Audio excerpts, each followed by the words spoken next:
Praise lord. దేవునికి మహిమ కలుగును గాక. యోహాను సువార్త 10:3. గొర్రెలు అతని స్వరమును వినును, అతడు తన సొంత గొర్రెలను పేరు పెట్టి పిలిచి వాటిని వెలుపలికి నడిపించును. ఇక్కడ రాయబడినటువంటి మాటల్లో ఉన్న ఆంతర్యం అర్థమైతే ప్రతి ఒక్క క్రైస్తవుడు దేవుని స్వరమును వినాలి. దేవుని స్వరం వినాలంటే ఖచ్చితంగా మనం ఉపవాసం ఉండి మన పాపాలను మనం ఒప్పుకున్నప్పుడు దేవుని స్వరము ప్రతిరోజు వినేటటువంటి అవకాశం మనకు అర్థమవుతుంది. మనల్ని గొర్రెల వలె దీన మనస్సు కలిగి జీవించమని దేవుడు మనల్ని పేరు పెట్టి పిలిచాడు. ఎవరైతే దీనులుగా మౌనంగా గొర్రెల వలె తలదించుకొని తగ్గించుకొని ఉంటారో వారికి దేవుని స్వరము ఖచ్చితంగా వినపడతారు. ఎవరైతే గర్వాంధులవుతారో, ఎవరైతే నాకంతా తెలుసని విర్రవీగుతూ ఉంటారో అలాంటి వారికి దేవుని స్వరం వినపడదు.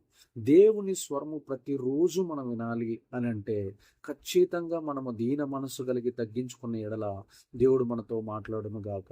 ఆమేన్.